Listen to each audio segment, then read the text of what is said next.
ఎలా చూడొచ్చు? సో ఒకటి, నీట్ ఎగ్జామినేషన్ 5 సంవత్సరాల్లో 3 సార్లు లీక్ అయింది. ఇది నేనేమంటానంటే 12 సంవత్సరాల భారతీయ జనతా పార్టీ పాలనలో ఇది బిగ్గెస్ట్ ఫెయిల్యూర్. అంటే ప్రతి గవర్నమెంట్కు సక్సెస్ ఉంటుంది, ఫెయిల్యూర్ ఉంటుంది. బట్ భారతీయ జనతా పార్టీ ప్రభుత్వానికి వన్ ఆఫ్ ది బిగ్గెస్ట్ ఫెయిల్యూర్స్లో ఇది కూడా ఒకటి. 2021లో లీక్ అయింది, 24లో లీక్ అయింది, 26లో లీక్ అయింది.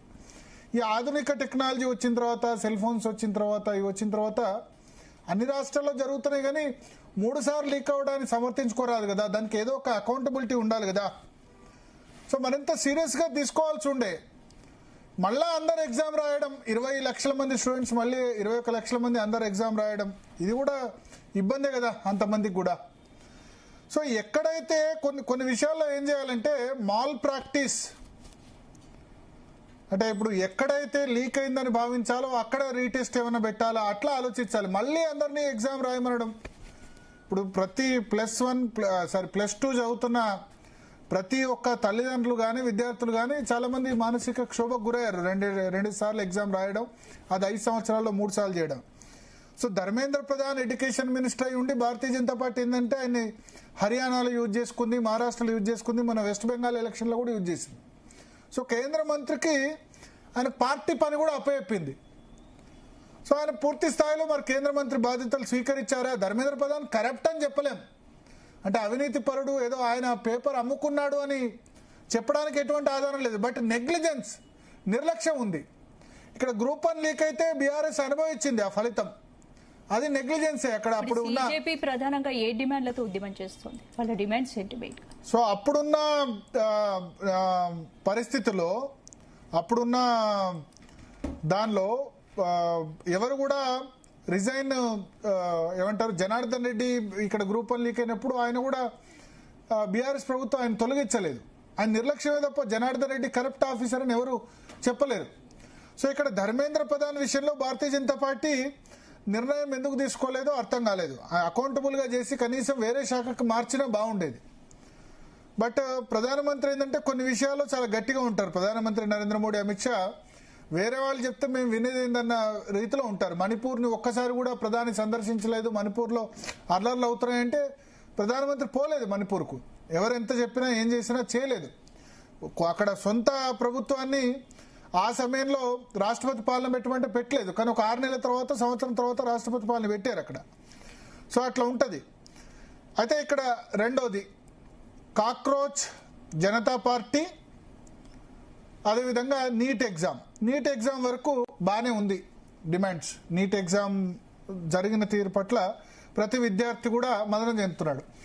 కానీ ఈ ఆందోళనలో ఏవైతే శక్తులు ప్రవేశించరాని శక్తులు ప్రవేశించడం కరెక్ట్ కాదు. అక్కడ ప్లాట్ఫామ్ను మిస్యూజ్ చేయడం కరెక్ట్ కాదు. ఆర్టికల్ 370 రద్దు చేయాలి. సరే, ఆర్టికల్ 370ని మళ్ళీ పునరుద్ధరించాలి, రద్దు కాదు. అట్లాగే ఏమంటారు, అయోధ్య, రాముడు, సీత, ఇవన్నీ ఆ ఇష్యూస్కి ఏం సంబంధం కాదు కదా. నిన్న జర్నలిస్ట్ మీద అటాక్ చేశారు, అక్కడ కవర్ చేస్తున్న జర్నలిస్ట్ మీద అటాక్ చేశారు. ఇవన్నీ కరెక్ట్ కాదు కదా. బీజేపీ చేస్తున్న ఆందోళన నిజంగా విద్యార్థుల కోసమేనా మీరు అన్నట్టు? దానికి వెనక బీజేపీ ఇప్పుడు ఆబ్వియస్లీ అభిజిత్ దీప్కే దానికి చాలా మంచి ఫాలోవర్స్ వచ్చారు, నెంబర్ ఆఫ్ ఒక కొత్త ప్లాట్ఫామ్ గా భావిస్తున్నారు. కానీ దానిలో ఈ కొత్త సీసాలో పాత సారా అన్నట్టు మళ్ళా కొద్దిమంది ఆందోళన జీవులు అంటే వాళ్ళ జీవితాంతం ఇక ఆందోళన వేరే ఉండదు. మేధా పాట్కర్, ప్రశాంత్ భూషణ్, అరుంధతి రాయ్ ఏమంది, కాశ్మీర్ మనది కాదంది. అటువంటి వాళ్ళు ఉద్యమంలో జాయిన్ అయ్యి, మహువా మొయిత్రా, ఇటువంటి వాళ్ళు అంటే ఏంటంటే వీళ్ళు ఎప్పుడు జీవితాంతం వీళ్ళ బతికే ఆందోళన, ఇంకా వేరే ఏముండదు. అంటే ఈ అవాంఛనీయ శక్తులు ప్రవేశించడాన్ని తప్పు పట్టాలి. కొద్దిమంది ఏంటంటే దేశంలో ఏదో ఒక అస్థిరత ఉండాలి, ఇన్స్టెబిలిటీ ఉండాలని భావిస్తారు. అటువంటి శక్తులు రావడం తప్పు పట్టాలి.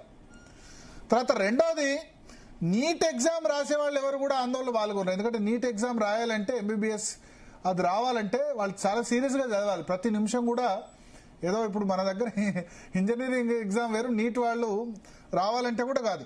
సో అందరూ అక్కడ నీట్ ఎగ్జామ్ వస్తున్న వాళ్ళే ఆందోళన పాల్గొనాలని చెప్పలేం. మోస్ట్లీ ఏంటంటే కమ్యూనిస్టులు ఎంటర్ అయినారు. కమ్యూనిస్టులకు ఎందుకంటే ఇప్పుడు సిపిఐ సిపిఎం ఎక్కడ దేశంలో అధికారం లేరు కాబట్టి కమ్యూనిస్టులు, ఆందోళన జీవులు వీళ్ళంతా కూడా ఎంటర్ అయినారు. సరే, వాళ్ళు చేస్తున్న వ్యక్తులు ఏది చేసినా వాళ్ళు చేస్తున్న డిమాండ్లో కొంత వాస్తవం ఉంది. ఆ చేస్తున్న వాళ్ళు ఏదైతే ఉందో దాని వరకు వాస్తవం ఉంది. కానీ అక్కడ అదేమంటారు, షర్జీల్ ఇమామ్ను వదిలిపెట్టాలి, ఉమర్ ఖలీద్ను వదిలిపెట్టాలి, ఇటువంటి డిమాండ్స్ చేయడమే తప్పు. తర్వాత మొన్న ఏమంటారు, సీతాపతికే బారమే బాత్ కర్నే వాలా, సీతమ్మ వారిని ఎందుకు లాగడం దీనిలో, సీతాపతికే బారమే బాత్ కర్నే వాలా నీతాపతి అంటే రాముడు ముఖేష్ అంబానీ గురించి మాట్లాడుతున్నారు. దీనిలో రాముడు ఏం చేశాడు, దీని ఎందుకు తీసుకురావడం, ఇటువంటి ఇష్యూస్ చేయొద్దు కదా. సో ఇప్పుడు ఒకటి, నరేంద్ర మోడీ అమిత్ షా గతంలో రెజ్లింగ్ ఫెడరేషన్ బ్రిజ్ భూషణ్ ఇండియాను తొలగించమంటేనే తొలగించలేదు, మణిపూర్ విషయంలో కూడా తొలగించలేదు. ఒకటి వాపసు తీసుకున్నారు, రైతు చట్టాలు. అది కూడా వాళ్ళు ఆందోళన చేసినప్పుడు కాదు, 2 years తర్వాత వాపసు తీసుకున్నారు రైతు చట్టాలకు సంబంధించి. మనకు గుర్తునే ఉంటుంది. సో అట్లా ఉంటుంది నరేంద్ర మోడీ కానీ అమిత్ షా కానీ వర్కింగ్ స్టైల్. మీరెవరో చెప్తే మేము వినాలా అన్నట్టు ఉంటుంది. బట్ అల్టిమేట్గా ఇప్పుడు నేను ఢిల్లీ పోలీస్ గురించి చెప్తున్నా. ఢిల్లీ పోలీసులు లాఠీచార్జ్ చేశారు, దెబ్బలు తగిలాయి. నేను 12 సంవత్సరాలు ఢిల్లీలో పనిచేసే కాబట్టి చెప్తున్నా, అత్యంత డెమోక్రటిక్ పోలీసులు ఢిల్లీ పోలీసులు దేశంలో. తెలంగాణలో, ఆంధ్రప్రదేశ్లో చెయ్యి విరిచి కొట్టి పారేస్తారు, కుమ్మి పారేస్తారు తెలంగాణ ఆంధ్రప్రదేశ్ పోలీసులు. ఎందుకంటే తెలంగాణ ఉద్యమంలో పాల్గొన్న ఉద్యమకారులకు కూడా తెలుసు, 118 మంది పోలీసులకు కూడా గాయాలైనాయి, విద్యార్థులకు గాయాలైనాయి. కాదనా పార్లమెంట్ వైపు పోతామంటే పార్లమెంట్ పొండి అని అలో చేస్తారు ఎవరైనా పోలీసులు? ఇక్కడ రాజ్భవన్ పోతామంటే కాంగ్రెస్ గవర్నమెంట్ అలో చేసిందా? మరి కాంగ్రెస్ వాళ్ళు ధర్నా చేసినా చేయరు కదా. పోలీస్ ఈజ్ పోలీస్, అంతే కదా. Police is police. ఇక్కడ మంత్రులు ఇవాళ ధర్నా చేశారు రాజ్భవన్, పోలీస్ ఆపకుండా రాజ్భవన్లోకి పోండి, గవర్నర్ పోయి కలవండి అని చెప్తారా? చెప్పరు కదా. పార్లమెంట్కి పోతామంటే పోలీసులు వాళ్ళ డ్యూటీ వాళ్ళు చేశారు. సో అందుకని సరే అక్కడ మీరు వండి పార్లమెంట్ పోయి అక్కడ పార్లమెంట్ లోపల పోయి డిస్టర్బ్ చేయండి అంటే మళ్ళీ పోలీసులకు మీదకి వస్తుంది కదా. So Delhi police is one of the democratic పోలీసుల్లో ఢిల్లీ పోలీస్ కూడా ఒకటి. చాలా ఉంటారు, 118 మంది, వాళ్ళకు కూడా గాయాలైనాయి. సో ఈ సిచ్యువేషన్ నివారించదగ్గది. కేంద్ర ప్రభుత్వం కూడా దీన్ని చాలా ఏమంటారు, చాలా లైట్ గా తీసుకున్నట్టు. కానీ ధర్మేంద్ర ప్రధాన్ రాజీనామా చేయాలి అని డిమాండ్స్ అయితే వినిపిస్తున్నాయి. ధర్మేంద్ర ప్రధాన్ అకౌంటబిలిటీ ధర్మేంద్ర ప్రధాన్ అకౌంటబుల్ చేసి ఉండాల్సింది, కానీ చేయట్లేదు. ఎందుకు చేయట్లేదు అంటే ఆయనకే ఎలక్షన్ డ్యూటీలు అప్పగిచ్చారు, వెస్ట్ బెంగాల్ ఇన్ఛార్జ్ గా ఇచ్చారు. కేంద్ర మంత్రులకు కాకుండా పార్టీ వరకు వేరే వాళ్ళతో చేస్తే బాగుండేది కదా. హర్యానా, మహారాష్ట్ర ఇవన్నీ ఎలక్షన్స్ లో ఆయన భారతీయ జనతా పార్టీ గెలుచుకొని వచ్చాడు. సో బీజేపీలో వాళ్ళు మీరెవరో చెప్తే మేము యాక్షన్ తీసుకోవాలన్న యాటిట్యూడ్ ఉంటుంది నరేంద్ర మోడీకి కానీ అమిత్ షాకి కానీ. మేము తీసుకునేటప్పుడు తీసుకుంటామని వాళ్ళు అనుకుంటారు. సో అది చూడాలి. రెండవది, ఇక్కడ మధ్యలో కాక్రోచ్ జనతా పార్టీకి వీళ్లకు యూత్కి ఎక్కడ క్రెడిట్ వచ్చిందని చెప్పి కాంగ్రెస్ పార్టీ నిన్న బీజేపీ కాంగ్రెస్ మ్యాచ్ ఫిక్సింగ్ చూస్తే నాకు చాలా ఏమైందంటే నవ్వేసింది. నిన్న ప్రధానమంత్రి ఇంటి ముందు ప్రతిపక్ష నేత ధర్నా. అంటే ప్రధానమంత్రి ఇంటి ముందు ధర్నా చేస్తే ఇంటెలిజెన్స్ కు వాళ్ళకి సమాచారం ఉండదా? రాహుల్ గాంధీ ధర్నా చేసిన 15 నిమిషాల్లో మన జితేందర్ సింగ్ వచ్చాడు, ప్రధానమంత్రి కార్యాలయ సహాయ మంత్రి. 15 నిమిషాలు 20 నిమిషాల్లోనే వీళ్ళిద్దరు కలిసి మ్యాచ్ ఫిక్సింగ్ చేసుకున్నట్టు అనిపిస్తుంది. కొత్తగా వచ్చింది అయితే నువ్వు ఉండాలి, లేకపోతే నేను ఉండాలి, బీజేపీ ఉండాలి, లేకపోతే కాంగ్రెస్ ఉండాలి. మధ్యలో ఈ సీజేపీ ఏంది, కాక్రోచ్ జనతా పార్టీ ఏంది? ఆ క్రెడిట్ ఏందో రాహుల్ గాంధీకి ఇచ్చేద్దాం. ఆ సీజేపీ ఎందుకు, కొత్త వ్యక్తి ఎందుకు? అంతే కదా. నేషనల్ పార్టీస్ అట్లే ఆలోచిస్తాయి. ప్రాంతీయ పార్టీలు వద్దు, కొత్త పార్టీ ఉంది.